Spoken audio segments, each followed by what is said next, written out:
Jadi pertama-tama kita setting dulu dari fontnya Times New Roman, terus ukurannya 12. Kemudian kita ubah warnanya jadi hitam, ubah warna huruf.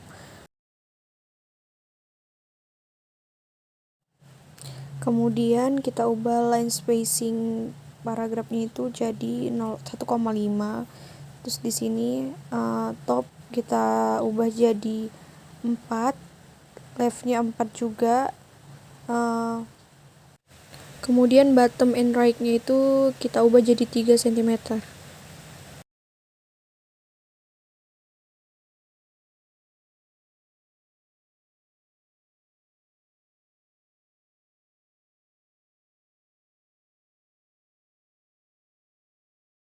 Kemudian kalau sudah langsung klik OK saja, lanjut. Langsung saja ketik makalah.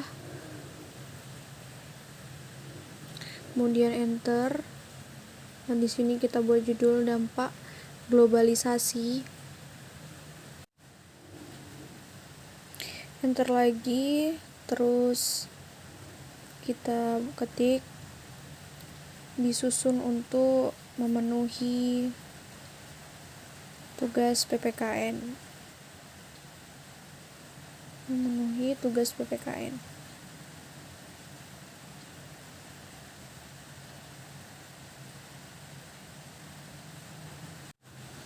Kemudian logo, di sini seharusnya dicantumkan logo, tapi buat saja tulisan dulu.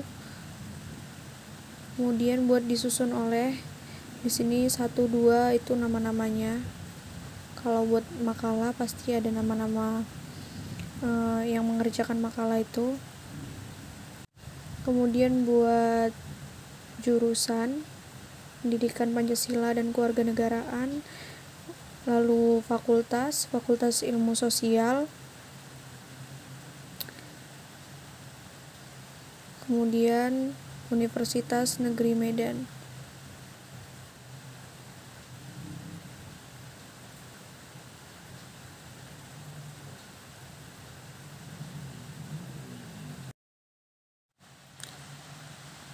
Kemudian blok semuanya dan ubah letaknya menjadi di tengah.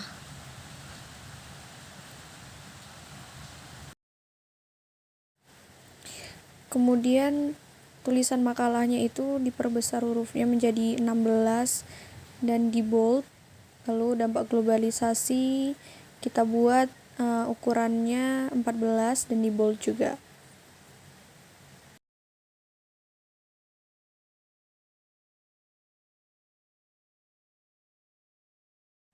Kemudian untuk melanjutkan ke halaman baru, kita klik layout, kemudian bricks, lalu di sini ada tulisan.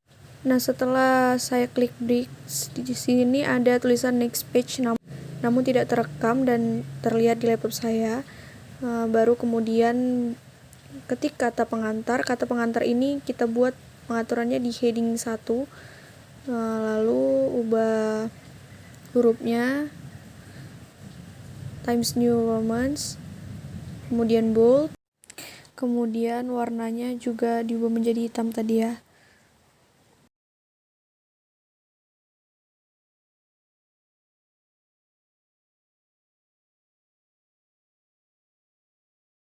Kemudian karena kita masih membuat kerangkanya saja, jadi kita akan melanjutkan kerangka baru, halaman baru, yaitu daftar isi. Tekan lagi layout, terus kemudian bricks, dan di sini ada ketikan next page tapi tidak terlihat di laptop saya. Lalu ketik daftar isi. Pengaturannya sama seperti tadi, heading 1, Times New Roman, fontnya, kemudian warnanya hitam. Di sini sudah saya ketik bab 1 pendahuluan. Tadi cara melanjutkan halamannya sama seperti yang sebelumnya. Untuk mempersingkat waktu, maka saya jeda rekamannya. Kemudian di sini kita mulai mengetik latar belakang masalah. Biasanya memang di pendahuluan di bab 1, ketik latar belakang masalah. Kemudian Kemudian biasanya ada rumusan masalah.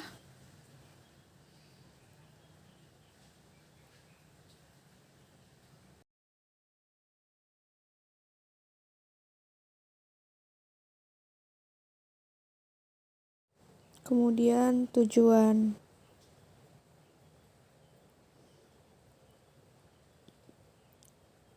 Lalu blok semuanya ubah menjadi heading 2.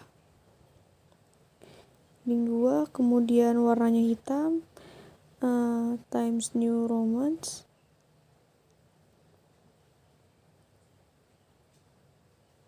Ukurannya 12. Bold. Kemudian untuk memberi nomornya kita buat yang di pertama, latar belakang itu 1.1, kemudian dihapus dulu yang bawahnya itu, dienterkan, lalu langsung muncul 1.2-nya. Begitu juga yang tujuan, dihapus dulu, baru dienterkan, baru akan muncul seperti itu. Lalu dienter saja, langsung ketik isi dari latar belakang masalahnya.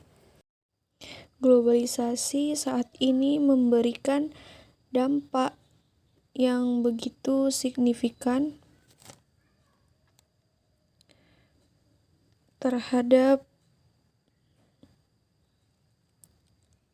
karakter warga negara di seluruh belahan dunia.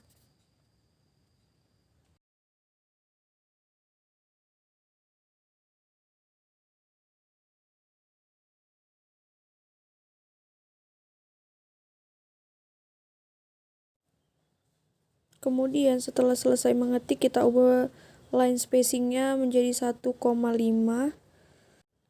Kemudian saya mengambil kutipan dari website Kompas. Ini dirapikan saja dulu karena saya langsung kopikan di sini, jadi dia belum rapi. Ubah fontnya menjadi Times New Roman, ukurannya 12, line spacing 1,5.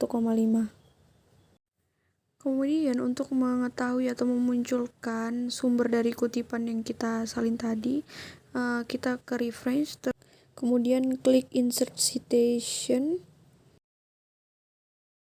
kemudian akan muncul add new search. Klik itu, add new search. Kemudian akan muncul tampilan seperti ini, type of search, karena kita mengambilnya dari website maka pilih website. Kemudian ada author, klik edit. Jadi namanya diketik itu yang last dulu, yang terakhir, berarti nama terakhirnya Idris. Kemudian yang first, nama pertamanya depan Muhammad, kemudian add, dan klik OK. Karena tidak ada nama tengahnya jadi tidak perlu diisi. Kemudian di situ ada name of web page. Kita isi menjadi pengertian globalisasi, ciri, penyebab, dan dampaknya sesuai dari website yang kita ambil tadi. Kemudian name of website isi kompas.com. Lalu untuk year, month, and day-nya itu sesuai tanggal yang ada di website, tanggal penguploadan website tersebut. Jadi tahunnya 2022, bulan Mei, dan D-nya itu tanggalnya, tanggal 1. Jika sudah terisi semua yang ada tanda bintangnya itu, maka klik OK. Nah, tanda bintangnya tadi itu muncul kalau kita klik centang di sebelah tulisan Show All Bibliography Fields. Nah, setelah diklik OK tadi, maka langsung akan muncul tulisan di dalam kurung Idris 2022. Nah, jika menggunakan cara tersebut, maka tulisan tersebut jika diarahkan kursor ke situ, maka akan berwarna abu-abu seperti pada gambar tersebut. Kemudian untuk membuat halaman, kita bisa ke menu insert, kemudian klik page number, kemudian klik format page number. Kemudian akan muncul tampilan seperti ini. Number formatnya itu pilih yang angka 1, 2, 3 Romawi. Kemudian start at-nya itu buat angka 1 Romawi, karena biasanya kata pengantar dan daftar isi itu halamannya tulisannya itu angka Romawi. Nah, kemudian untuk dari bab 1 sampai dengan lampiran tadi, kita buat number formatnya itu 1, 2, 3 angka biasa, start at 1 angka biasa juga. Kemudian langsung saja klik di halaman tersebut, angkanya sesuai dengan urutan. Disinilah fungsi dari kita menyusun kerangka tadi dengan benar, maka dia link to previousnya itu bisa ditekan. Memang di laptop saya tidak berwarna kuning, namun itu tetap bisa ditekan karena saya sudah menyusun kerangkanya dengan benar sesuai standar, sehingga nomor-nomor pada halaman tersebut tidak ada yang double atau semuanya itu bisa diganti. Untuk membuat daftar isi, klik refresh, kemudian table of contents, maka akan muncul custom table of contents, klik, lalu ini sudah sesuai format, maka klik OK. Maka secara otomatis daftar isinya telah terisi seperti ini, sesuai halamannya. Kemudian untuk membuat daftar pusaka, kita akan mengklik menu refresh. Lalu di sini pilih apa style. Di sini saya sudah bukan 5 edition tapi 6 edition. Karena memang di laptop saya adanya 6 edition, tapi itu ternyata fiturnya sama saja. Kemudian di bawah style itu ada bibliografi, klik, kemudian klik lagi bibliografi yang di bawahnya itu. Lalu secara otomatis akan muncul seperti ini di daftar pustakanya. Kemudian tinggal dirapi-rapikan saja warna, font, dan ukurannya. Sekian tutorial dari saya, kurang dan lebihnya saya mohon maaf. Assalamualaikum warahmatullahi wabarakatuh.